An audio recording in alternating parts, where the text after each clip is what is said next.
Hello students से आप सभी का आपके अपने इस यूट्यूब चैनल ऑल मैथ्स चीजें पर तहे दिल से स्वागत है। स्टूडेंट्स कक्षा 10 गणित का चैप्टर नंबर पहला वास्तविक संख्या में स्टार्ट करने वाला हूं और चैप्टर नंबर पहला वास्तविक संख्या का ये पार्ट नंबर 1 है और इस पार्ट नंबर 1 में मैं लगातार चलते हुए आपकी प्रश्नावली 1.1 व 1.2 की जो बेसिक जानकारी है वो मैं इस वीडियो में कल कराने वाला हूं और बेसिक जानकारी में स्टूडेंट से अपने इस प्रश्नावली 1.1 व 1.2 और इस चैप्टर में अपने क्या क्या पढ़ने वाले हैं, कितनी इसमें प्रश्नावली में कौन कौन से सवाल आने वाले हैं, उनमें कौन कौन से फॉर्मूले यूज करेंगे अपन, उन सब के बारे में मैं कल लेकर आऊंगा, जिसको आपको अपनी नोटबुक में प्रश्नावली करने से पहले ऐड करना है। आप अपनी नोटबुक में चैप्टर एक वास्तविक संख्या लगाकर प्रश्नावली 1.1 व 1.2 की बेसिक जानकारी हेडिंग लगाकर आप नीचे उसकी बेसिक जानकारी पहले करना है आपको और उसके बाद में उस प्रश्नावली 1.1 व 1.2 की प्रश्नावली 1.1 के पहले जो एग्जाम्पल आएंगे वो एग्जाम्पल आपको अगले वाले पार्ट नंबर 2 में मिल जाएंगे। मतलब अपन लगातार करने वाले हैं, पहले अपने प्रश्नावली की बेसिक जानकारी, उसके बाद में उस प्रश्नावली के एग्जाम्पल और उसके बाद में उस प्रश्नावली के सभी क्वेश्चन अपने करने वाले हैं। लगातार अपन पार्ट वाइज के हिसाब से आपको वीडियो मिलेंगे, पार्ट के हिसाब से आपको वीडियो मिलेंगे, पार्ट नंबर के हिसाब से आप वीडियो को जरूर से देखें। और चैप्टर नंबर 1 का अलग से प्लेलिस्ट बना दिया मैंने, अलग से प्लेलिस्ट बनाकर जितने भी पार्ट आपके चैप्टर नंबर 1 के बनेंगे वो सारे प्लेलिस्ट में ऐड कर देंगे, वहां से आप प्रत्येक पार्ट को लगातार देख सकते हैं। चलते हैं वीडियो को अपने स्टार्ट करते हैं। चैप्टर नंबर पहला वास्तविक संख्या का ये पार्ट नंबर 1 है, जिसमें मैं आपको आपकी प्रश्नावली 1.1 व 1.2 की बेसिक जानकारी क्लियर कराने वाला हूं। तो वीडियो के आप अंत तक जरूर बने रहिए और साथ ही स्टूडेंट्स आप चैनल पर नए हैं तो चैनल को जरूर से सब्सक्राइब कर लीजिए। चैनल पर कक्षा 10 गणित का कंप्लीट सिलेबस लगातार बेसिक के सभी एग्जाम्पल सभी क्वेश्चन आपको मिलने वाले हैं।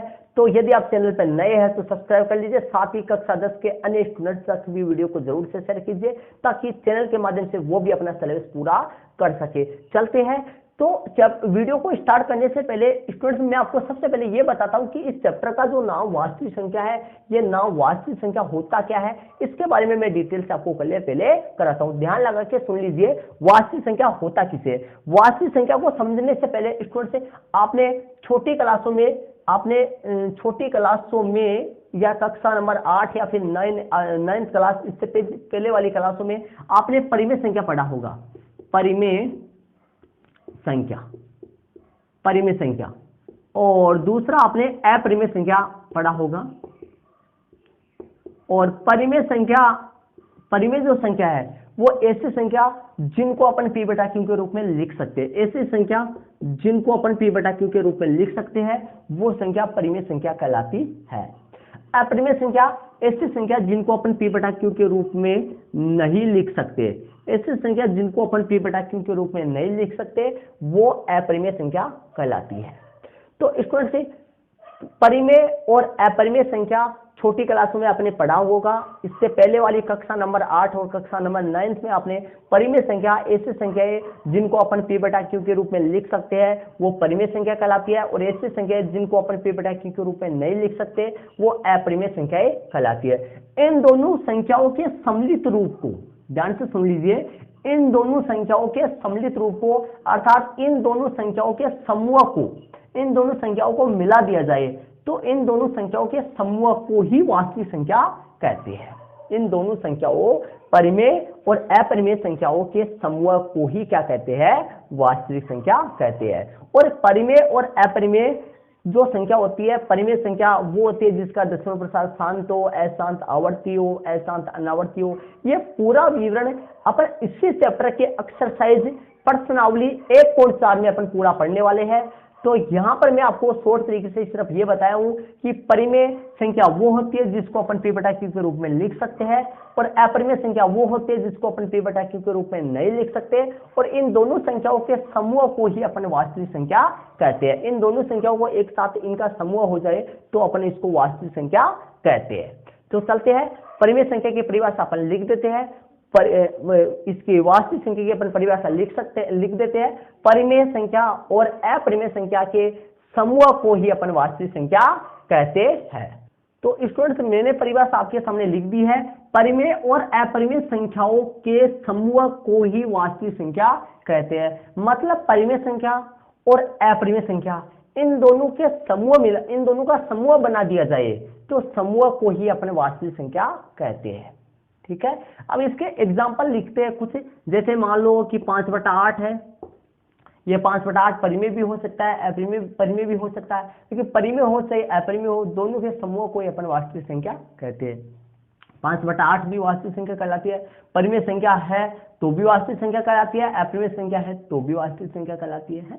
और जैसे मान लो 5/8 है, 3.8 है और √2 है, ये रूट अभाज्य संख्या का रूट लग जाए, √2 है, √3 है, √5 है, √7 है, ये सारी अपरिमेय संख्या होती है। √2 है, √3 है, इस तरीके से ये कुछ एग्जाम्पल मैंने लिखे हैं यहाँ पर। तो ये मैंने वास्तविक संख्या की परिभाषा बताई आपको। और वास्तविक संख्या होता क्या है, वास्तविक संख्या किसे कहते हैं, परिमेय और अपरिमेय संख्याओं के समूह को ही अपने वास्तविक संख्या कहते हैं। इसको आप अपने नोटबुक में जरूर से ऐड कर लीजिए। और इसके बाद में अगले वाले टॉपिक में अपन चलते हैं। वास्तविक संख्या किससे कहते हैं ये मैंने आपको क्लियर करवाया। परिमेय और अपरिमेय संख्याओं के समूह को, परिमेय और अपरिमेय संख्याओं के समूह को ही वास्तविक संख्या कहते हैं। और ये एग्जांपल लिखे, इसको आप अपनी नोटबुक में जरूर ऐड कर लीजिए। चलते हैं इसके अगले वाले टॉपिक में अपन चलते हैं। मैं इसको इरेज करूंगा, अगले वाले नए टॉपिक में अपन चलेंगे। इसी पर्सनालिटी के बेसिक में इसको आप अपनी नोटबुक में जरूर से ऐड कर लीजिए। अगले वाले टॉपिक में अपन चलते हैं। तो स्टूडेंट्स वास्तविक संख्या की परिभाषा के बाद में अगला मेन टॉपिक, मुख्य टॉपिक आपके सामने है। देखिए मैंने क्या लिखा है, आपके सामने है यूक्लिड विभाजन परिमेय का। तो स्टूडेंट्स यूक्लिड विभाजन परिमेय का ये जो परिमेय है ये क्या होता है, इसके बारे में मैं डिटेल से आपको समझाता हूँ। इसके साथ ही स्टूडेंट्स कई बार एग्जाम में, बहुत बार एग्जाम में ऐसा ये क्वेश्चन बन के एग्जाम में आ जाता है, प्रश्न मैंने बन के लिखाया है यूक्लिड विभाजन परिमेय का क्या है। ऐसे मैंने प्रश्न कई बार एग्जाम में आ चुका है कि यूक्लिड विभाजन परिमेय का क्या है। तो मैंने टॉपिक के ऊपर ही प्रश्न बना के लिख दिया है ताकि आपके कोई प्रॉब्लम परेशानी नहीं आए। तो मैंने ऊपर ही लिख दिया है, क्या लिखा है, यूक्लिड विभाजन परिमेय का क्या है। तो देखिए यूक्लिड विभाजन परिमेय का क्या है, इसके बारे में स्टूडेंट्स बता दूं। यूक्लिड नाम का यूनान का एक प्रसिद्ध गणितज्ञ था। उसने क्या किया था, इस परिमेय के बारे में बताया था, इस परिमेय के बारे में इसने व्युत्पन्न किया था। उसी के नाम के आधार पे इसका नाम यूक्लिड विभाजन परिमेय का रखा गया है। तो इस परिमेय में क्या बताया गया, जैसे अपन छोटी क्लासों में कोई भी भाग अपन करते थे तो भाग की जांच कैसे करते थे। भाग की जांच करने के लिए आप भाज्य और भागफल को गुणा करते थे और जो आता था उसमें शेषफल को जोड़ देते थे। जब जोड़ने पर यदि भाज्य प्राप्त हो जाता था तो अपना भाग अपना सही होता था, वरना अपना भाग गलत होता था। तो उसी तरीके से ये सिर्फ और सिर्फ वो भाग करने की जांच का ये तरीका ही है, यही है। इसी तरीके का नाम इसने यूक्लिड विभाजन परिमेय का रख दिया गया है। तो इसमें लिखते हैं इस परिमेय के अनुसार, तो आप हेडिंग लगा लीजिए और इसमें लिख लीजिए इस परिमेय के अनुसार, इस परिमेय के अनुसार दो धनात्मक पूर्णांक है। अब इसके बारे में इस परिमेय को करवाने से पहले मैं आपको कुछ क्लियर कराऊंगा, ध्यान से देख लीजिए, एक बार ये समझ लीजिए। देखिए आपने छोटी क्लासों में पूर्णांक पढ़ा होगा आपने। देखिए मैं शुरू से लेता हूं। देखो सबसे पहले बात करता हूं मैं प्राकृत संख्या की। तो प्राकृत संख्या आप जानते होंगे, प्राकृत संख्या जो होती है वो 1 2 3 काउंटिंग नंबर जिसको बोलते हैं, प्राकृत संख्या आप जानते होंगे अच्छी तरीके से। उसके बाद में आता है पूर्ण संख्या। क्या आता है, पूर्ण संख्या आता है। पूर्ण संख्या 0 1 2 3 4 ऐसे होता है, ठीक है। और अब फिर आता है पूर्णांक संख्या। अब पूर्णांक संख्या आप अच्छे तरीके से जान जाओ, पूर्णांक संख्या क्या होता है, प्राकृत संख्या, पूर्ण संख्या। अब इसके तीसरे नंबर पर आता है पूर्णांक संख्या। देखिए पूर्णांक संख्या, तो पूर्णांक संख्या कौन कौन सी होती है, देखिए माइनस अनंत, dash dash dash, -3, -2, -1, 0, 1 2 3 dash dash और अनंत। तो ध्यान दीजिए स्टूडेंट्स, यहां से लेकर यहां तक की ये संख्या कहलाती है ऋणात्मक पूर्णांक। ये कहलाता है ऋणात्मक पूर्णांक। कौन सा पूर्णांक कहलाता है, ऋणात्मक। ये अपना शून्य कहलाता है, क्या कहलाता है, शून्य। और 1 से लेकर ये जो है ये धनात्मक पूर्णांक कहलाता है। कौन सा कहलाता है, धनात्मक पूर्णांक कहलाता है। ये अपना धनात्मक पूर्णांक कहलाता है। तो इस चैप्टर में अपना धनात्मक पूर्णांक इसके बारे में अपना चलेगा, इसलिए यह टॉपिक करवाने से पहले आपको यह पता होना चाहिए धनात्मक पूर्णांक क्या होता है। धनात्मक पूर्णांक क्या होता है? एक प्रकार की प्राकृतिक संख्या होती है, मतलब नेचुरल नंबर ही होता है। एक से स्टार्ट होने वाली प्लस की संख्याओं को धनात्मक पूर्णांक कहते हैं। ध्यान में रखें इसको, एक से स्टार्ट होने वाली प्लस की संख्याओं को धनात्मक पूर्णांक बोलते हैं। तो यहाँ पर मैं इसमें धनात्मक पूर्णांक की बात करूंगा, तो इस प्रमेय के अनुसार धनात्मक पूर्णांक की बात इसमें मैं करने वाला हूं। इस प्रमेय के अनुसार दो धनात्मक पूर्णांक, देखिए इसके आगे आपको लिखना है इस प्रमेय अनुसार, इस प्रमेय के अनुसार इसे लिख देंगे, इस प्रमेय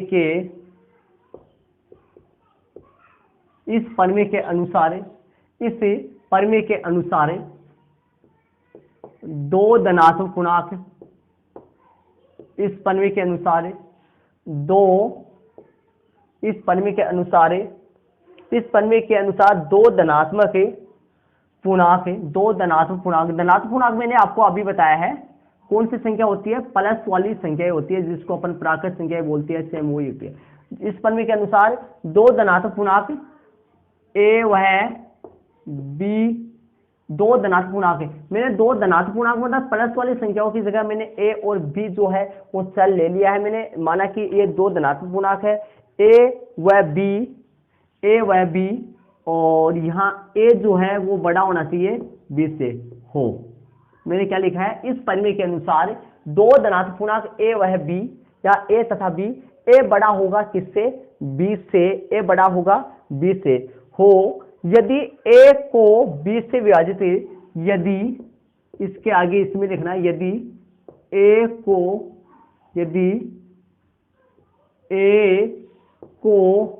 बी से विभाजित,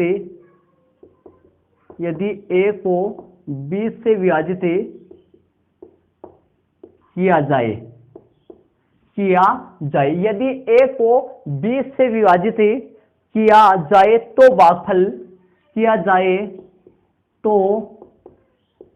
भागफल जो है वो भागफल क्यों तथा शेषफल आर प्राप्त होता है। तो स्टूडेंट्स यदि ध्यान दीजिए, मैंने दो धनात्मक पूर्णांक ए व बी ले लिया, और यदि ए को बी से विभाजित किया जाए, तो भागफल क्यों तथा शेषफल आर प्राप्त होता है,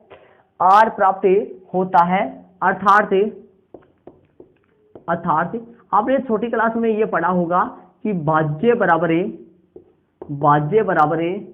भाजक गुणा भागफल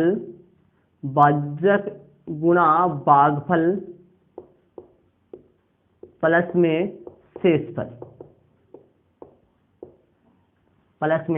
शेषफल, ये आपने पढ़ा होगा छोटी क्लास में। भाज्य आ जाता था जब भाजक को भागफल से गुणा करके उसमें शेषफल जोड़ देते हैं तब। तो ध्यान दीजिए, भाज्य का मतलब मैंने यहाँ पर भाज्य क्या होता है, जिसमें भाग दे वो होता है। किसमें भाग दे रहे हैं, ए में दे रहे हैं। भाज्य कौन होता है, जिसका भाग दे, किसका दे रहे हैं, बी का दे रहे हैं। भागफल कौन है, क्यों है। शेषफल कौन है, आर है। इसको हल करें तो ए बराबर ये बी गुणा क्यों, तो बी क्यों इसको अपन लिख सकते हैं, आर है प्लस में। तो ये आपके सामने प्राप्त हो गया होगा।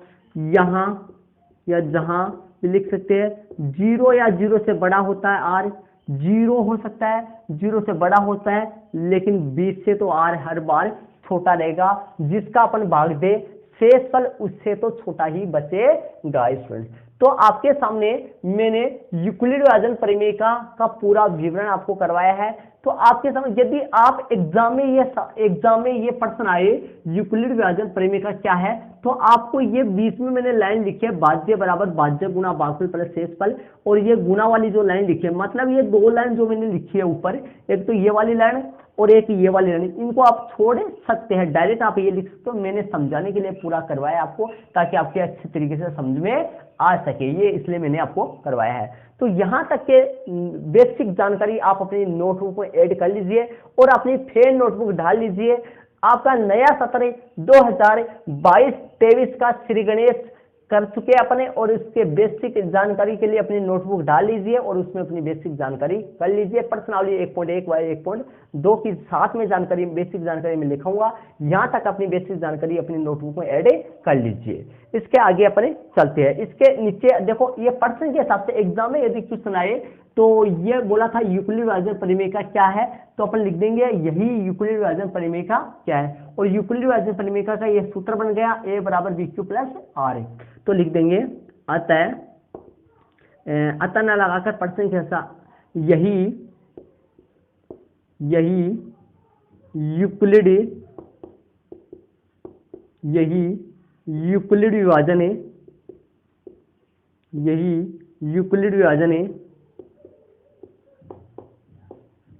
यूक्लिड विभाजन परिमेय का है, यही यूक्लिड विभाजन परिमेय का, यही यूक्लिड विभाजन परिमेय का है। तो स्टूडेंट्स यदि क्वेश्चन एग्जाम में आए तो यहाँ पर अतः लगा के यही यूक्लिड विभाजन परिमेय का है और आप यहाँ आंसर लगा दोगे, लेकिन ये मैं टॉपिक करवा रहा हूँ तो टॉपिक के हिसाब से मैंने क्वेश्चन लगा के ऐसे कर दिया है। तो ये आपका यहाँ तक के नोट कर लीजिए। और इस विधि का जो दूसरा नाम है, इस विधि को भाग देने को, इसका जो दूसरा नाम है, जो ये यूक्लिड विभाजन एल्गोरिथम विधि भी कहते हैं, जिसका दूसरा नाम कलन विधि भी होता है। तो इसको यूक्लिड विभाजन एल्गोरिथम विधि के नाम से भी इसको अपन बोल सकते हैं। तो चलते हैं आगे वाले टॉपिक में, अपन चलते हैं स्टूडेंट्स। इस विधि का इसको यूक्लिड विभाजन एल्गोरिथम विधि या फिर कलन विधि भी अपन इसको कह सकते हैं। तो इसी के नीचे आप लिख लीजिए स्टूडेंट्स, इसी के नीचे लिख लीजिए, इसके नीचे लिख लेना नोट लगा के, ताकि अलग नहीं डले टॉपिक, नोट लगा के लिख लीजिए। इसी विधि को, इसी विधि को मतलब यूक्लिड विभाजन एल्गोरिथम इसी प्रमेय को ऐसे बोल देते हैं, इसी प्रमेय को यूक्लिड विभाजन एल्गोरिथम, जिसका दूसरा नाम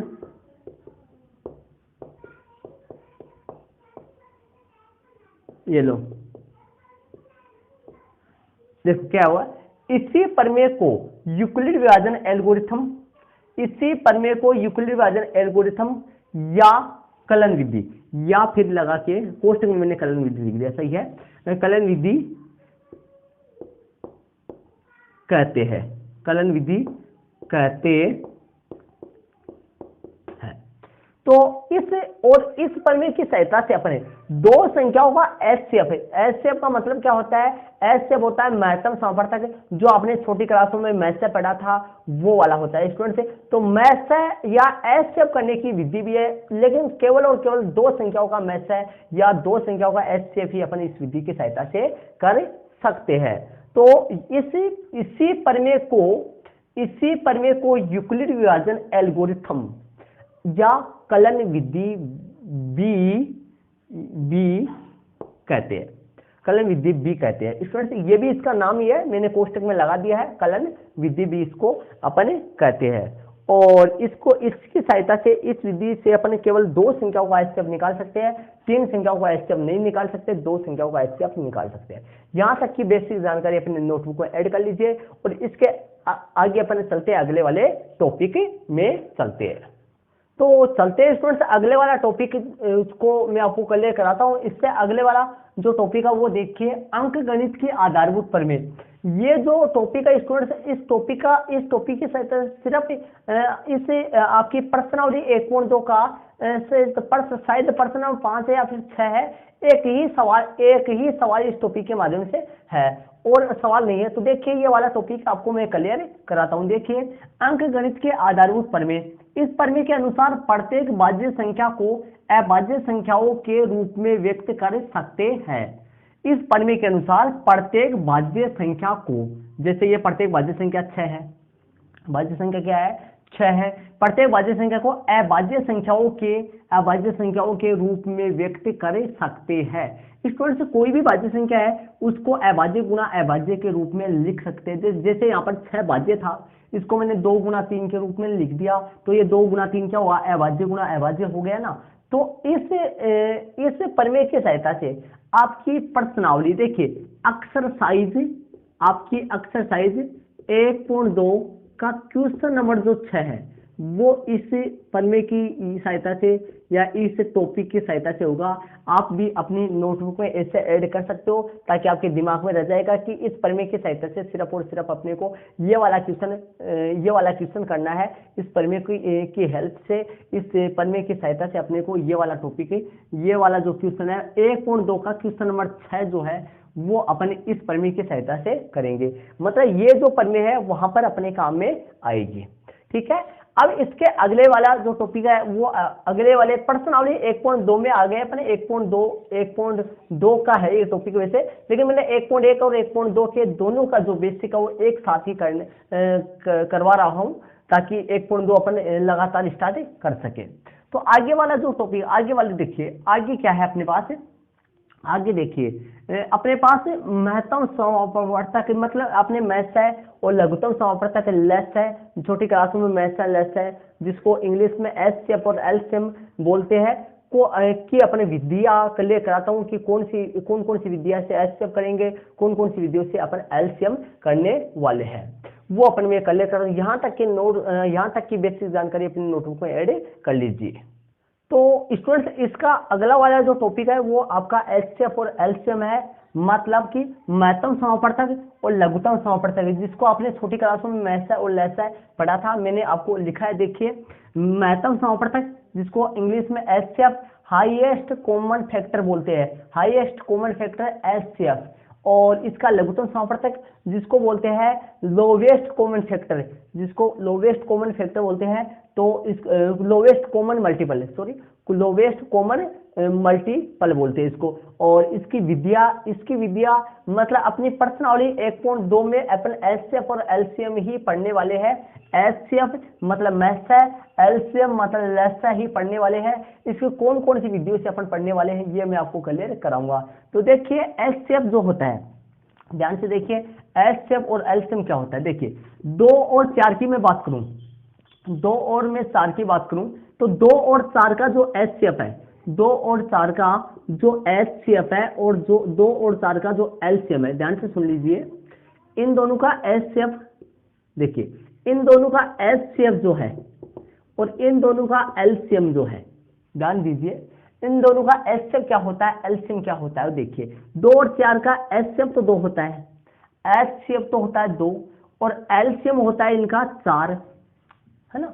और जैसे बात करूं मैं 2 और, जैसे मैं बात करूं संख्या 6 और जैसे 8 की बात करूं मैं, 6 और 8 का अपन एचसीएफ देखे, एलसीएम देखे। देखिए इनका एचसीएफ अपन देखे तो एचसीएफ कितना होने वाला है, 6 और 8 का एचसीएफ कितना होने वाला है। तो एचसीएफ इनका देखिए ये 2 गुना 3 होता है, ये 2 गुना 3 होता है, ये 2 गुना 2 गुना 2 होता है। तो 2 दोनों में आ रहा है तो इसका एचसीएफ आएगा 2 और इनका जो एलसीएम आएगा, एलसीएम क्या आएगा इनका, एलसीएम देखिए इन दोनों का एलसीएम क्या आएगा 6 और 8 का।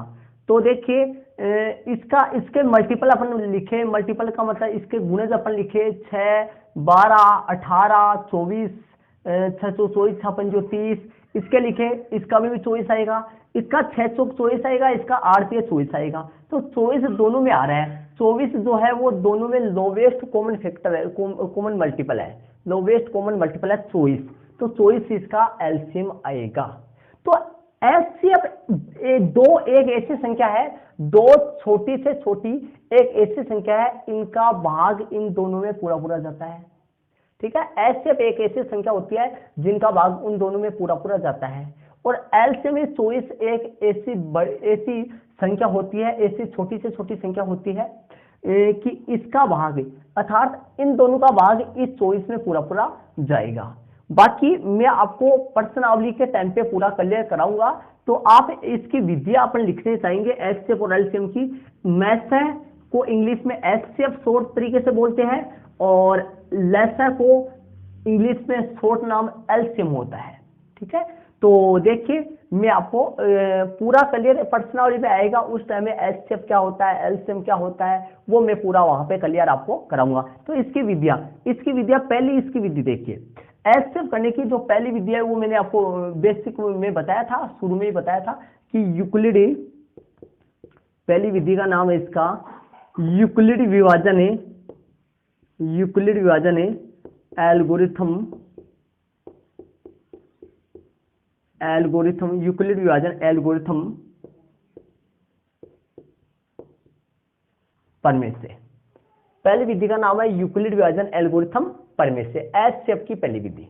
ठीक है, दूसरी विधि का नाम है अभाज्य, दूसरी विधि का नाम है अभाज्य गुणनखंड द्वारा।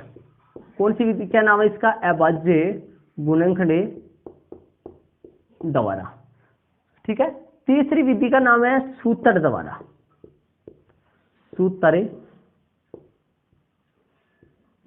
द्वारा, तीसरी विधि का नाम है सूत्र द्वारा।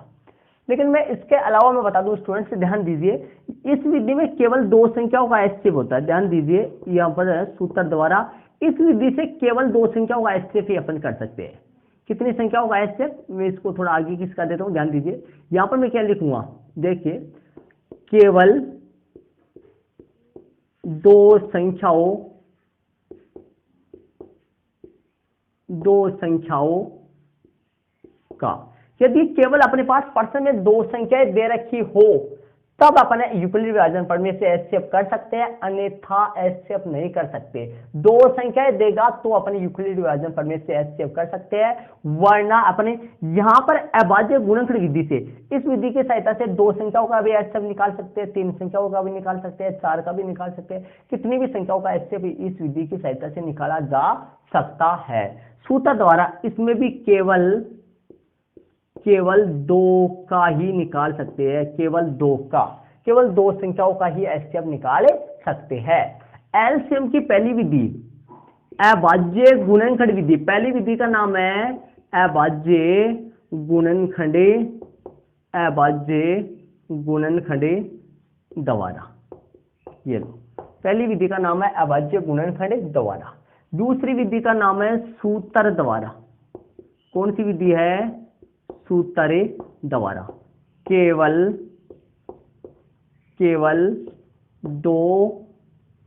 केवल दो का ही एलसीएम अपन कर सकते हैं। तो स्टूडेंट से मैंने आपको एचसीएफ और एलसीएम की विधि क्लियर करवाई है। देखिए ध्यान दीजिए, एचसीएफ करने की 3 विधियां हैं और एलसीएम करने की सिर्फ 2 विधियां ही है।